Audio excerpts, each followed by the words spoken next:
As pirâmides representaram o maior projeto arquitetônico do mundo antigo. Elas eram túmulos construídos para abrigar as múmias dos faraós por toda a eternidade. Elas já existem há 4.000 anos, mas ainda não revelaram todos os seus segredos. Se não fosse por um homem, não haveria pirâmides. Nos longínquos desertos egípcios estão as primeiras pirâmides que ele construiu. Sua exploração revela o gênio que ele era e como ele superou todos os desastres. Embora desconhecido hoje, ele foi um dos mais importantes egípcios que jamais viveu, o faraó Snéfero.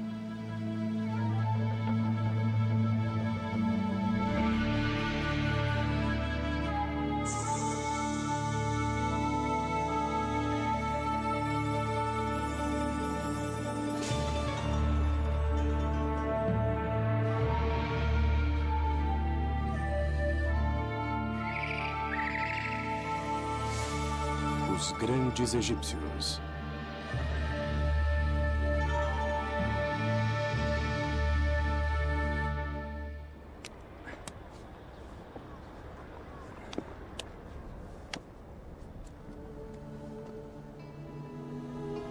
Os antigos egípcios nunca criaram nada tão fantástico, arrebatador e gigantesco como a grande pirâmide de Gizé.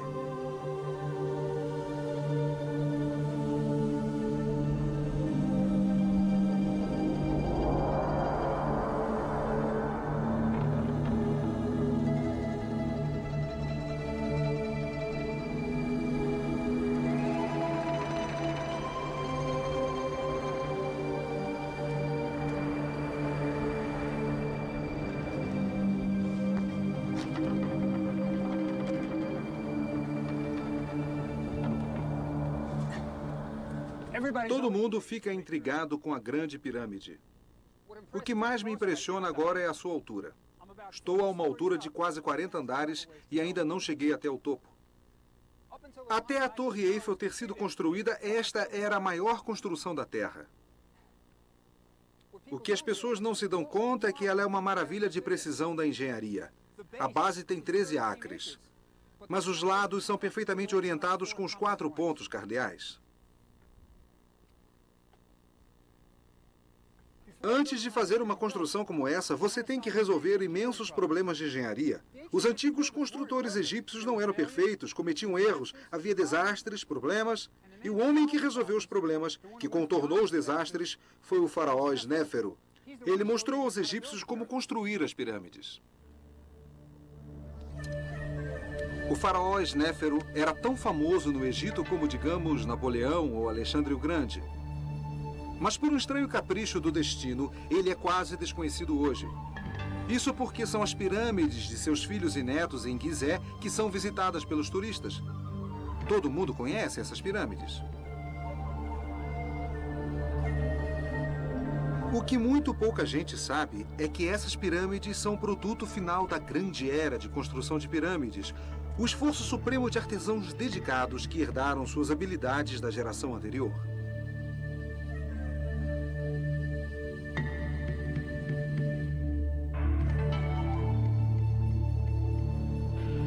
As pirâmides que Snéfero construiu são pouco visitadas e em grande parte desconhecidas. Quase tão grandes quanto as famosas pirâmides de Gizé, elas são o que poderíamos chamar de seus protótipos. Foi aqui que a arte da construção de pirâmides foi aperfeiçoada. Mas as pirâmides não nos dizem nada sobre o homem que foi Snéfero. Para sabermos como ele era, temos que ir ao agitado Museu Egípcio do Cairo. Esse é o meu lugar favorito no museu. E nunca tem ninguém aqui, mas abriga um maravilhoso pedaço da história. Esta é a primeira cártula do mundo, a forma oval mágica que encerra o nome do faraó. Aqui está o nome de Snéfero. Ele é o primeiro faraó do qual sabemos alguma coisa pessoal. Ele era um homem e nós sabemos algumas coisas sobre a sua pessoa. Ele viveu 2.000 anos antes de Aristóteles ou Platão, mas ele não é apenas um mito, ele é um ser humano. Nós até sabemos alguma coisa sobre sua aparência. Este é Snéfero em seu trono, mas não é um retrato idealizado. Não é um faraó olhando para a eternidade. Esta é a verdadeira aparência dele. Olhem o queixo. É um queixo retraído. Ele parece tolo. Mas foi um grande homem e fez grandes coisas. Ele completou o maior projeto de construção da história do mundo. Sem Snéfero, nós não teríamos as pirâmides. Ele era um faraó, mas também um deus na terra. E como um deus, ele precisava de um túmulo que fosse a mais magnífica criação que a mente humana pudesse conceber. Ele precisava de uma pirâmide.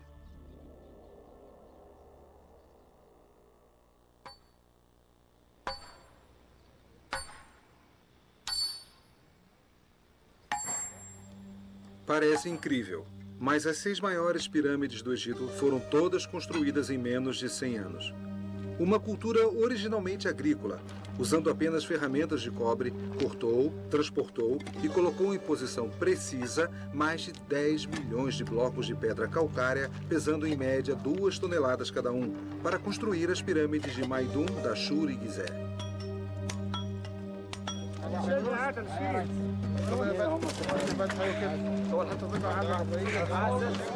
Imaginem colocar no lugar um enorme bloco de pedra a cada 3 minutos, dia e noite, continuamente durante 100 anos. E tudo isso sem usar uma única roda, que afundaria na areia do deserto. Cada bloco foi içado entre nós, ou cilindros, até a sua posição final na pirâmide.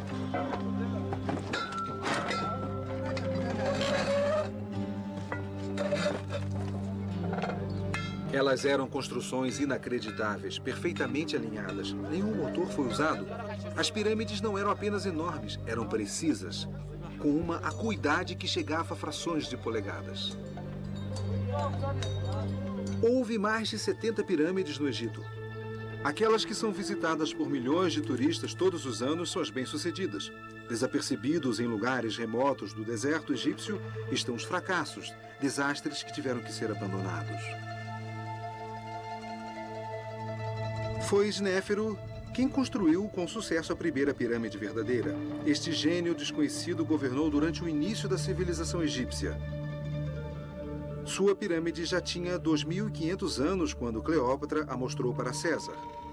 Snéfero foi o primeiro grande egípcio. De certo modo, ele foi o George Washington do Egito.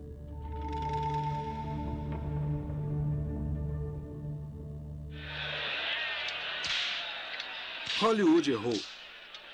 Um dos grandes mitos do Egito é que as pirâmides foram construídas por escravos, forçados a puxar enormes cargas enquanto eram açoitados por cruéis capatazes dos faraós. Na realidade, elas foram construídas por trabalhadores livres, o que torna o feito de Snéfero ainda mais incrível. Snéfero teve que organizar e pagar milhares de trabalhadores por décadas para construir suas pirâmides.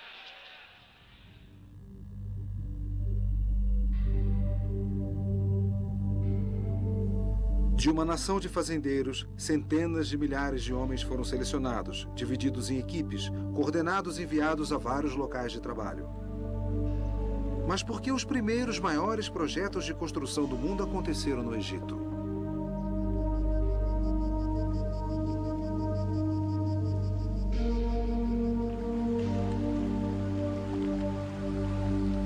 O Antigo Egito era um lugar muito especial.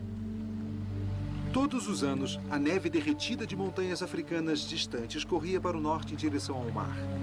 O Nilo inchado inundava os campos, parando apenas quando chegava à base das pirâmides.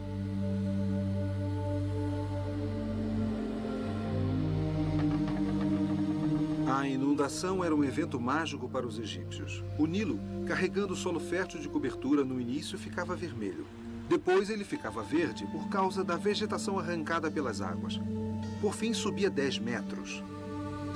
Quando a enchente recuava, ela deixava os campos cobertos de uma lama rica e fértil, perfeita para as plantações.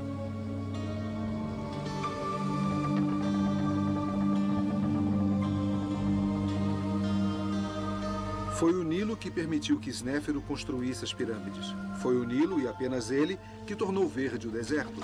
Sem ele, o Egito seria um deserto árido.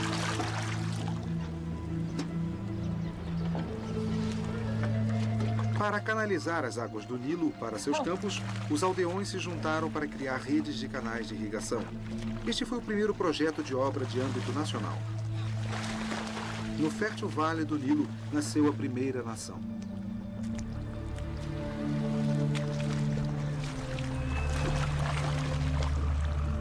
O Nilo permitiu que o Egito produzisse inúmeros campos de plantações. Linho, grãos, legumes, tudo que uma sociedade precisava. Foi aqui que nasceu a capacidade de trabalhar em conjunto em grandes projetos. Só o que estava faltando era um grande líder.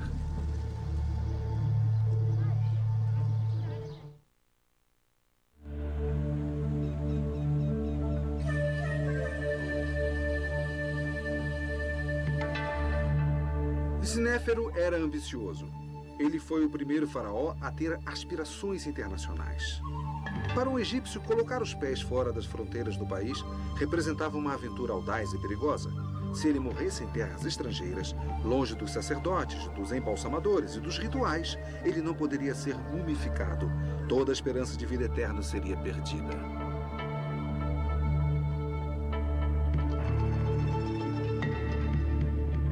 Foi Snéfero quem ousou desafiar o costume. Ele mandou seu exército em expedições mercantis para o norte do Líbano em busca de enormes toras de cedro, para o leste do Sinai em busca da turquesa e minerais, e para o sul da Núbia atrás do ouro. No governo de Snéfero, o Egito se tornou uma nação importante, reconhecida internacionalmente.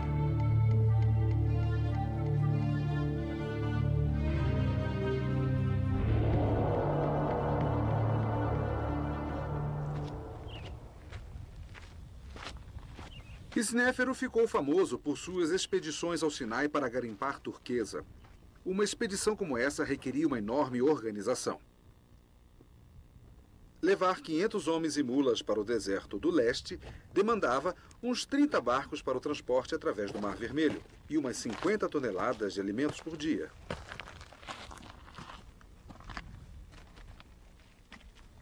Depois do mar, havia um trecho difícil de 5 dias de mula até as minas de Wadi Makruk.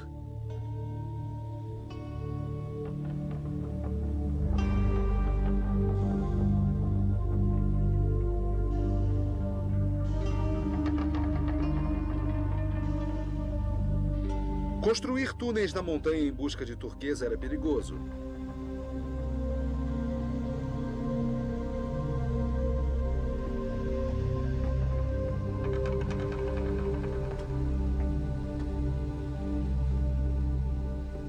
No cume da montanha havia uma caverna sagrada, onde os mineradores dormiam para sonhar com o lugar onde encontrariam a turquesa.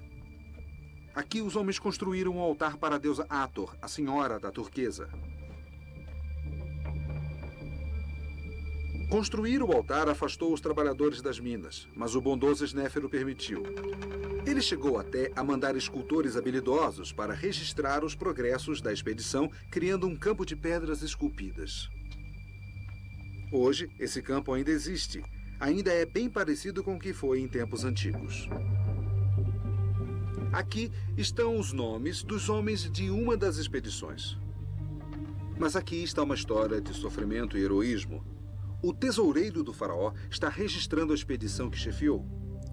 Por causa do calor escaldante do Sinai, o inverno era a estação de mineração.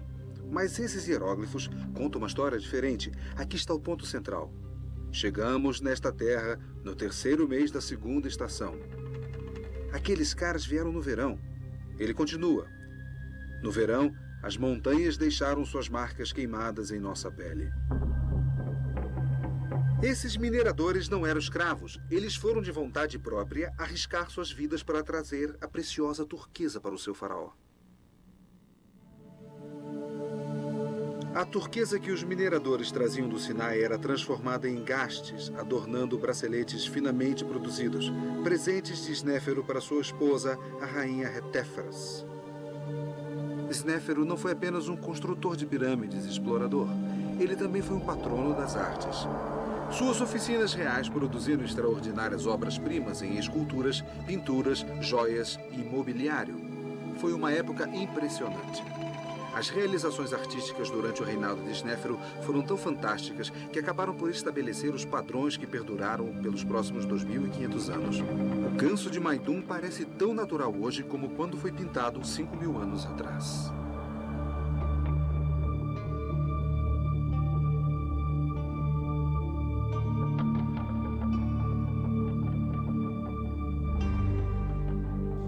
As estátuas dos filhos de Snéfero representam os primeiros grandes retratos em pedra e nunca foram superadas.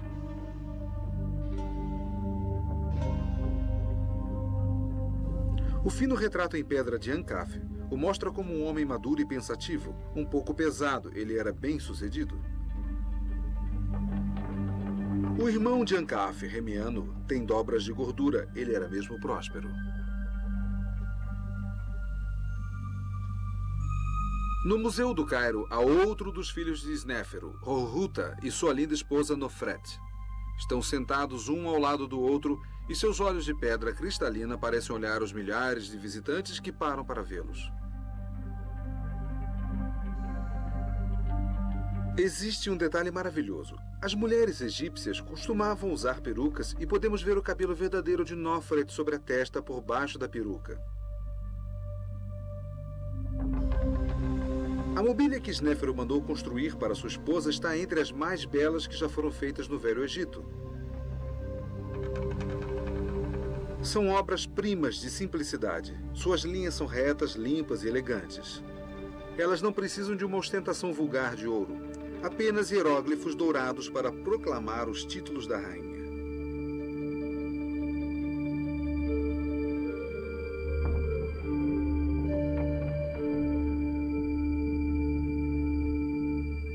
Todos os tesouros da rainha, inclusive sua bela cama de dossel, foram colocadas em seu túmulo para o seu deleite no outro mundo.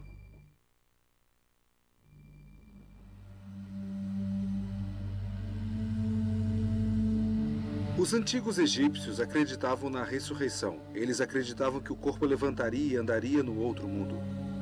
É por isso que os egípcios praticavam a mumificação, um complexo ritual religioso para conservar o corpo que durava 70 dias.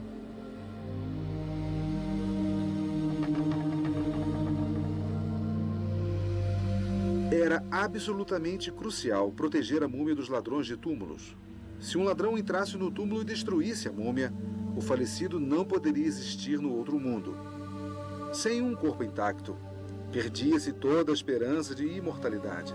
E essa era a maior catástrofe que poderia acontecer ao antigo egípcio.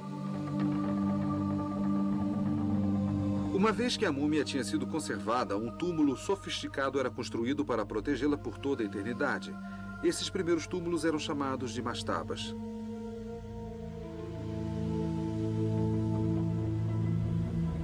Essas mastabas eram esculpidas na rocha. Depois eram cobertas com uma grande superestrutura feita de tijolos. Os antigos egípcios a chamavam Casas da Eternidade.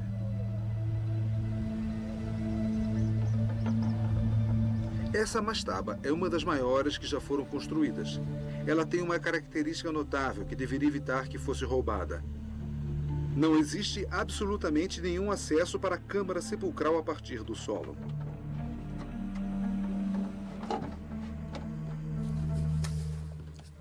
Estou descendo para a mastaba pelo único caminho possível, através da passagem dos ladrões. Eles abriram um túnel através dos tijolos de barro, da rocha da base e da entrada da câmara sepulcral bem aqui.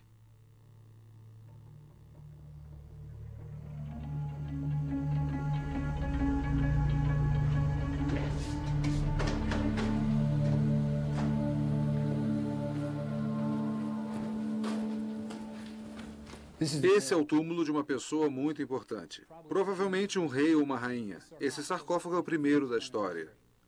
O corpo foi colocado aqui dentro. A tampa foi fechada, mas mesmo assim ele foi roubado. Aqui está a marreta dos ladrões que foi usada para arrombar a tampa. Após o sepultamento, essa câmara foi fechada por cima, e apesar de centenas de milhares de toneladas de tijolos de barro que foram colocadas em cima, ele foi roubado. Snéfero tinha um grande problema. Seu problema era o fato de ser quase impossível deter os ladrões de túmulo. Mesmo na época de Snéfero, o túmulo de sua própria esposa foi roubado. Não importa quão complicadas fossem as passagens dentro do túmulo, os ladrões conseguiam achar o tesouro. A razão disso é que, frequentemente, os ladrões de túmulo eram as mesmas pessoas que o haviam construído e que o conheciam como ninguém. A solução estava em criar alguma coisa sólida o suficiente para impedir os ladrões, mesmo que eles soubessem onde estava a câmara sepulcral. Mas Snéfero não foi o primeiro a tentar isso. Tudo havia começado em Saqqara. A pirâmide de degraus de Saqqara foi terminada durante a infância de Snéfero e veio a ter um profundo efeito em sua vida. O que mais intriga nesta pirâmide de degraus é que ela é a primeira construção feita de pedras. Nós poderíamos supor que eles começaram com pequenos prédios de pedra, para depois tentarem construções mais ambiciosas, até que algo realmente grande fosse construído. Mas não foi assim. De repente, como que vinda do nada, surgiu a pirâmide de degraus.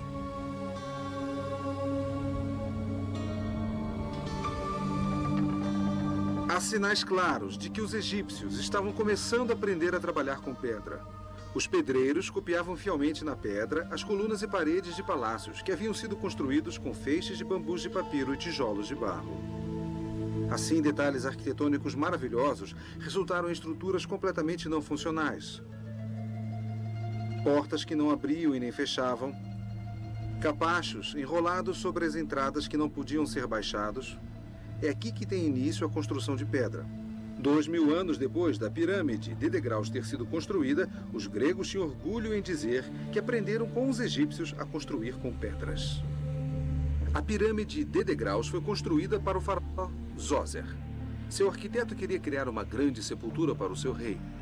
Por isso, ele projetou uma enorme mastaba e colocou sucessivamente outras mastabas menores, uma em cima da outra, criando um efeito parecido com um bolo de noiva. Como aquela era a primeira grande construção de pedras do mundo, seus construtores enfrentaram muitos problemas inéditos. Eles não tinham experiência em lavrar as pedras, por isso, os blocos que compunham a pirâmide foram cortados de uma maneira tosca e não se encaixavam bem uns nos outros, ameaçando a pirâmide de sofrer um colapso. O arquiteto resolveu o problema inclinando as paredes para dentro. Assim, a pirâmide literalmente se apoiava nela mesma, evitando que uma massa instável ruísse. Quando terminou a construção da pirâmide de degraus, ela se constituía na mais fantástica construção que o mundo já havia visto, tendo empregado milhares de trabalhadores e levado quase 2 décadas até estar completa. Ela deve ter sido motivo de grande orgulho para todo o Egito.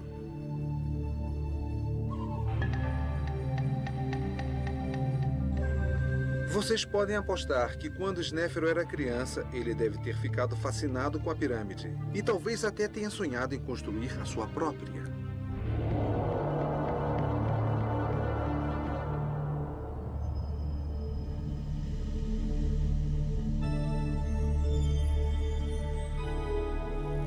Quando Snéfero se tornou faraó, ele teve a oportunidade de construir a sua pirâmide em Maidum. Logo que nós a vemos, percebemos que há algo muito errado, mas não fica claro o que é. O monumento parece mais uma torre ameaçadora do que uma pirâmide. Quando você explora o local, surgem ainda mais perguntas. Por que as paredes da câmara sepulcral são toscas, não acabadas? Onde está o sarcófago do faraó? Na câmara sepulcral, as vigas de cedro de 4.000 anos estão no local prontas para içar o sarcófago. Mas não há vestígios ou algum tipo de evidência de que a câmara sepulcral sequer tenha sido usada. Ela ainda representa um grande avanço arquitetônico. Esta é a primeira câmara sepulcral acima do solo do Antigo Egito. Criar uma câmara dentro da pirâmide, ao invés de embaixo dela, causou um tremendo problema. Com o peso inteiro da pirâmide por cima, como é possível impedir que o teto entre em colapso? Snéfero resolveu o problema colocando os blocos de pedra das paredes cada vez mais perto do centro da câmara, à medida em que ficavam mais altos. Quando as paredes subiram, o último bloco que formou o teto só teve que cobrir algumas poucas polegadas. O problema foi resolvido e o primeiro teto em abóbada da história havia sido criado. A razão da pirâmide de Maidum parecer tão estranha reside em sua construção. Ela foi originalmente projetada para ser uma pirâmide em degraus.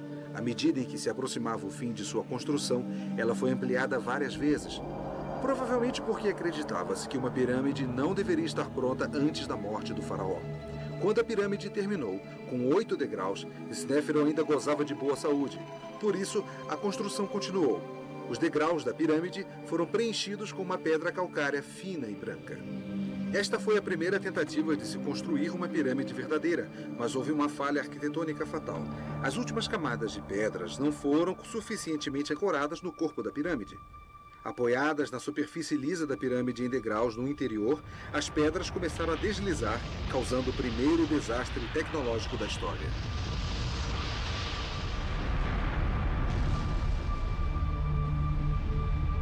É por isso que a pirâmide parece tão estranha hoje. As gerações do futuro acharam mais fácil usar as pedras soltas, deixando apenas a parte central inclinada. O que nós vemos hoje é o resultado de 5.000 anos de vandalismo. Snéfero teve que abandonar sua pirâmide. É por isso que na pequena capela da base, as enormes placas de pedra nunca receberam uma inscrição. É por isso que as paredes da câmara sepulcral foram deixadas toscas e inacabadas. E é por isso que as velhas vigas de cedro nunca foram usadas para içar o sarcófago do faraó para o local de seu descanso final.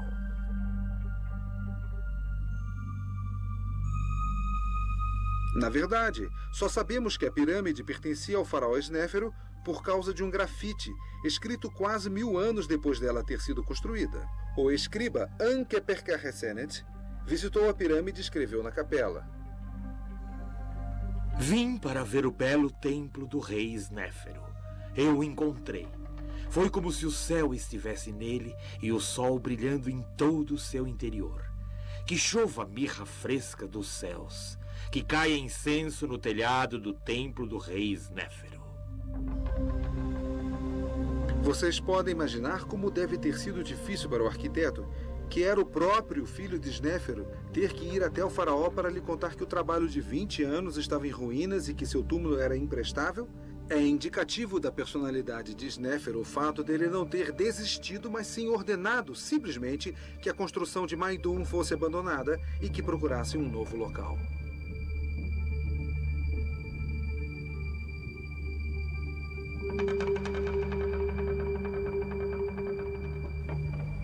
Ainda precisando de um local para o seu sepulcro, Snéfero foi em frente a todo vapor para construir um monumento ainda mais ambicioso que o de Maidum.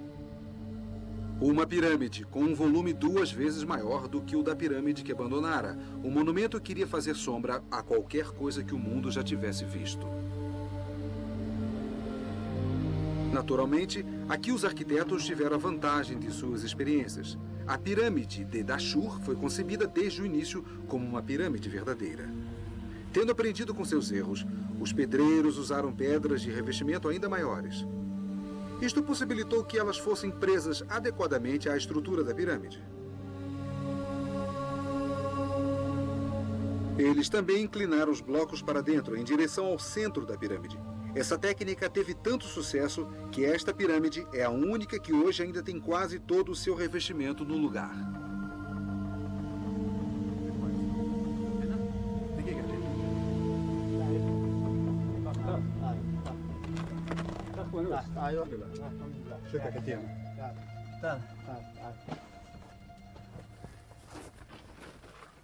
Há um grafite interessante aqui. Centenas de anos depois da morte de Snéfero, um sacerdote de nome Wainank veio aqui e escreveu seu nome. Ele queria ligar o seu nome ao de Snéfero. Os hieróglifos são interessantes para um sacerdote. Há um pequeno vaso aqui que está derramando água. Isso significa purificar.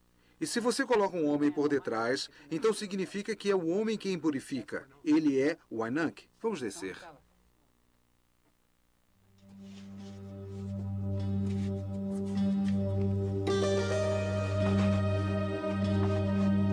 Partindo da entrada, um longo caminho desce até o corpo da pirâmide, mais de 70 metros. Uma das descidas mais longas e difíceis de todas as pirâmides. Os blocos polidos da parede são lisos e surpreendentemente frios ao toque. A passagem ainda tem os trilhos usados pelos escavadores em 1950, quando tiraram o entulho da câmara sepulcral de Snéfero.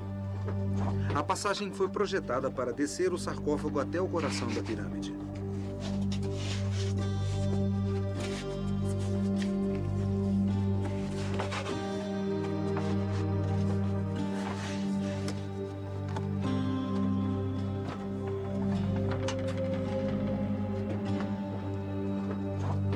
Uma vez que o corredor desce abaixo da base de pedra, não há mais blocos lisos e as paredes se tornam bastante toscas. Ainda temos que descer mais 47 metros no subsolo, debaixo da pirâmide, dentro da sua base de pedra. Depois de ficarmos agachados por tanto tempo, é um alívio e um choque entrar numa pequena sala com teto em abóbada de 12,5 metros. Incrível.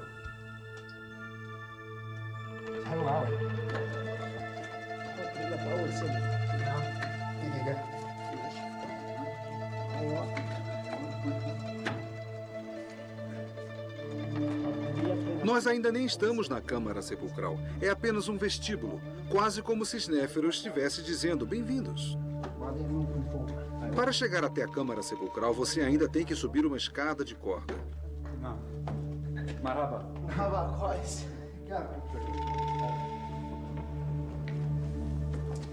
Então, a entrada da Câmara Sepulcral de Snéfero é alcançada através de um buraco na parte de cima da parede.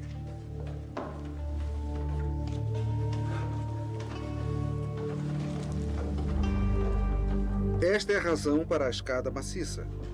Depois da escada de corda, ela parece bastante firme. Quando você começa a subir essa escada, você percebe. Todas as 4 paredes são inclinadas para dentro para formar um teto em abóbada. É incrível.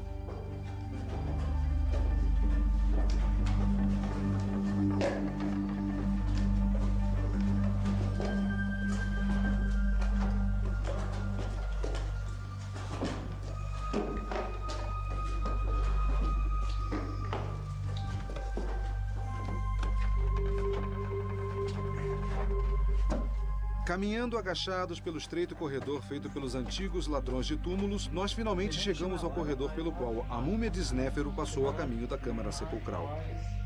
Surpreendentemente, há uma forte brisa de ar fresco aqui. Alguns investigadores acreditam que existam passagens secretas que ainda não foram descobertas.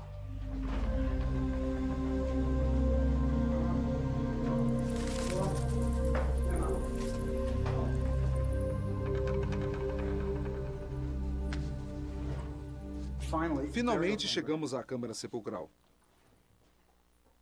O grande feito de Snéfero não foi ter desistido depois do desastre de Maidum. Ele construiu isso. Quando terminou, era a maior sala do planeta. Ela tem 17 metros de altura. A 17 metros de altura, um teto em abóbada. As paredes se inclinam para dentro, de baixo até em cima. Mas houve um problema. As paredes começaram a se mover debaixo do peso enorme da pirâmide acima. Aqui embaixo há vigas de cedro. Tem 4.000 anos de idade. Elas tiveram que ser colocadas quando as paredes começaram a se mover. Houve problemas aqui também. As paredes começaram a rachar e a se mover para dentro. E para assegurar que a coisa toda não ruísse, eles colocaram vigas para segurá-la. Originalmente, a pirâmide de Dashur era para ser uma pirâmide verdadeira, mas quando surgiu o problema na Câmara Sepulcral, os arquitetos de Snéfero decidiram terminá-la reduzindo o ângulo de 54 graus para 43 graus.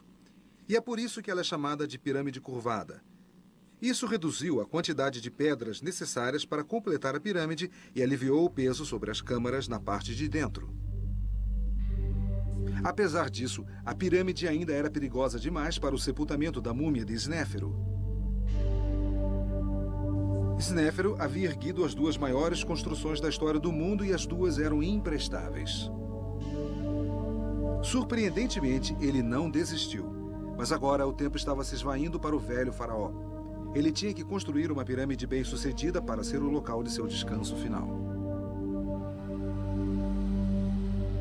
A pirâmide curvada deve ter despertado um sentimento de orgulho entre os egípcios. Ao invés de abandonar o local como havia feito em Maidum, Snéfero construiu sua última pirâmide a menos de 1.500 metros dali. Hoje, quando o sol a ilumina, ela parece vermelha. Todas as indicações nos sugerem que ela foi um sucesso total. A Câmara Sepulcral é estável e ela é tida como a primeira pirâmide verdadeira da história.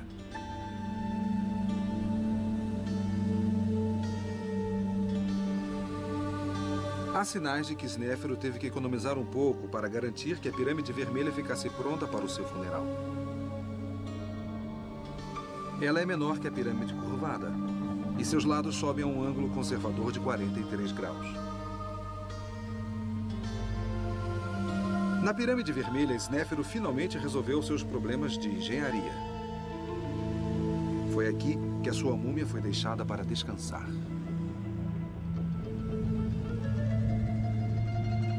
Séculos depois da sua morte, sacerdotes devotos ao culto de Snéfero ainda colocavam pão e cerveja aqui para a alma do faraó, para que ele pudesse ter vida, prosperidade e estabilidade para sempre.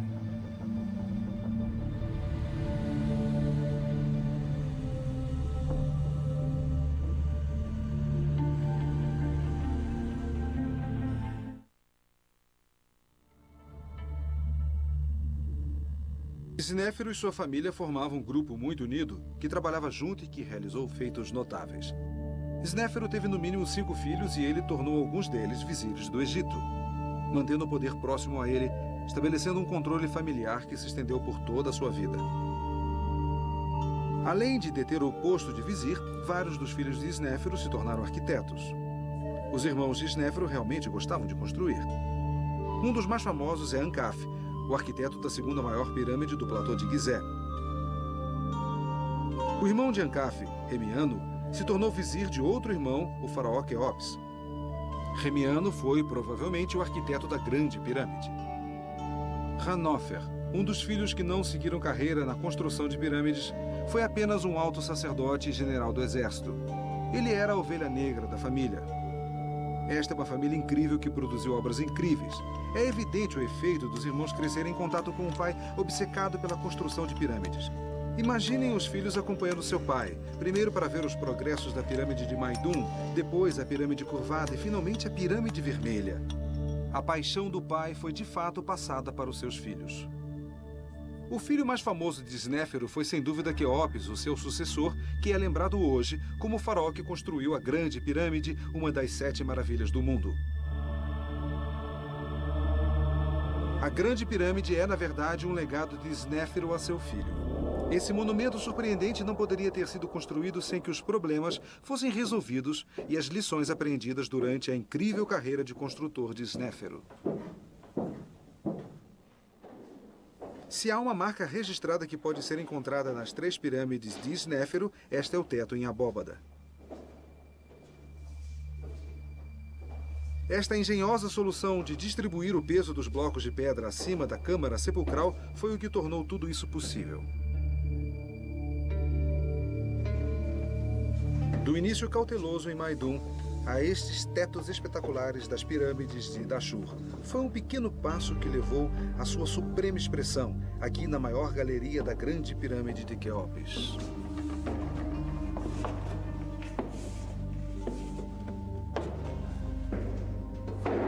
Um dos maiores espaços internos de todos os tempos.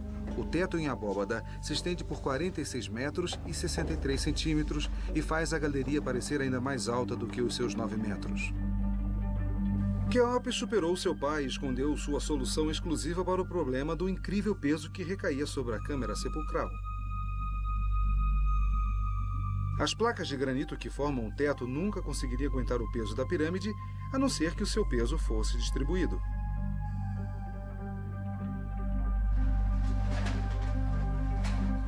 Para ver a solução de Quéops, você tem que subir através de um buraco até a parte mais alta da grande galeria.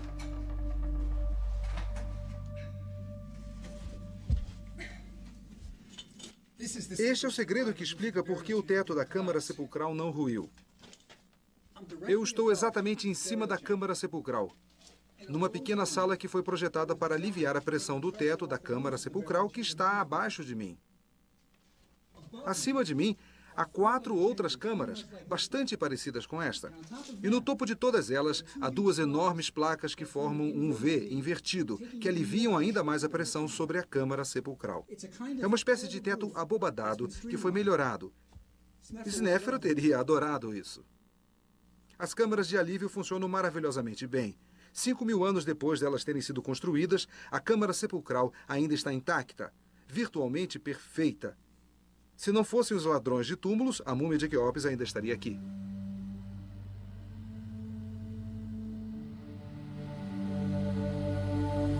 Não só Snéfero abriu o caminho para que o seu filho Quéopes construísse a maior pirâmide do mundo, como também fomentou o comércio exterior, que acabou por fornecer a Quéopes uma das mais importantes coisas que ele poderia levar para o outro mundo.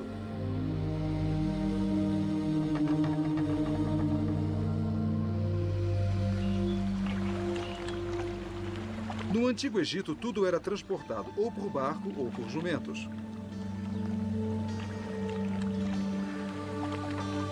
Jumentos para as curtas distâncias e barcos para as longas.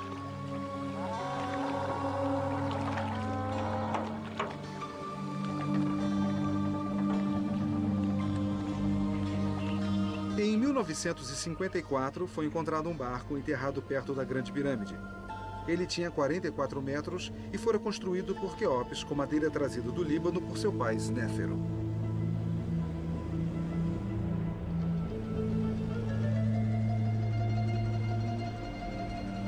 O barco foi encontrado em pedaços, mas as tábuas de cedro ainda eram fortes o bastante para permitir que ele fosse remontado. Algumas tábuas eram tão grandes que não há mais cedro na terra que possa reproduzi-las. Trata-se de um exemplo típico do antigo estilo de construção de barcos do Egito. As tábuas eram amarradas, umas nas outras. Na água, a madeira inchava e as cordas encolhiam, selando os buracos e impedindo que a água entrasse. O barco não tinha mastros ou velas. Ele apenas tinha remos para impulsioná-lo. Mas qual era o objetivo daquele barco? Será que ele era usado na vida real pelo faraó? Ou será que a verdadeira função dele era levar o faraó em sua última jornada através do céu até o outro mundo?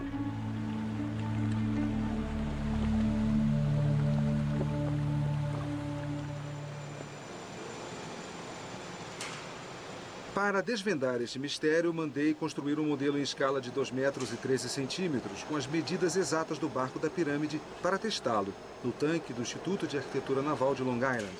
É impressionante como ele desliza suavemente pela água, quase não deixando marola. Arrasto positivo de 13963. Como não havia sinal de mastro ou de vela no barco, de início, achei que os remos fornecessem a potência. Mas testes computadorizados mostraram que seria impossível que os remos do barco gerassem uma potência suficiente para impulsioná-lo. Na verdade, os remos pareciam funcionar como as quilhas dos iates modernos, para lhe conferir estabilidade de direção. Mas então, como é que o barco andava, se não era nem a remo nem a vela?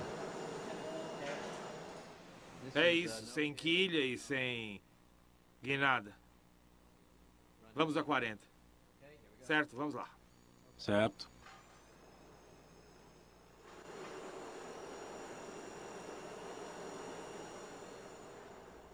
Sabemos que frequentemente os barcos de rituais eram rebocados do Antigo Egito quando transportavam os corpos dos mortos da margem leste para a margem oeste para o sepultamento final.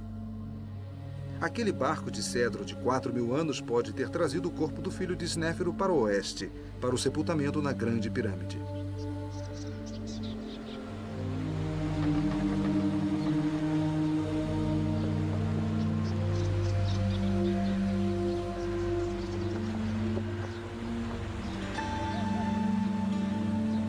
Quando o faraó morreu, seu corpo teve que atravessar o Nilo para aportar perto do local onde hoje está a Esfinge.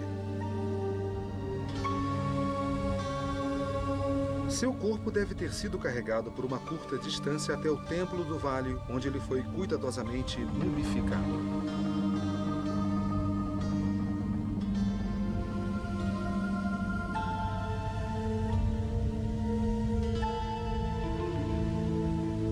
Exatamente 70 dias após a morte, sua múmia foi carregada por uma rampa até a pirâmide.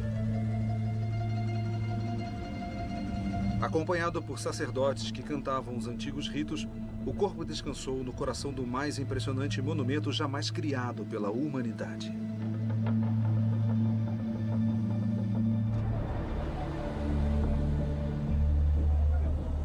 A grande era de construção de pirâmides durou apenas enquanto a família de Snéfero governou o Egito.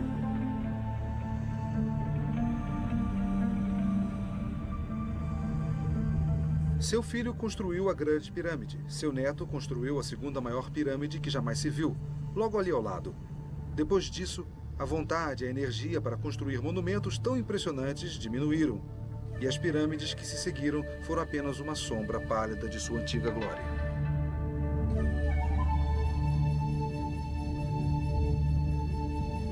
Os antigos egípcios recordavam dos tempos de Snéfero como sua idade do ouro. 700 anos após a morte de Snéfero, os faraós da 12ª dinastia retornaram a Dashur para construir suas pirâmides à sombra dos monumentos de Snéfero. A pirâmide de tijolos de barro de Amenemhat III, hoje atingida pela erosão e em ruínas, lembra mais um formigueiro.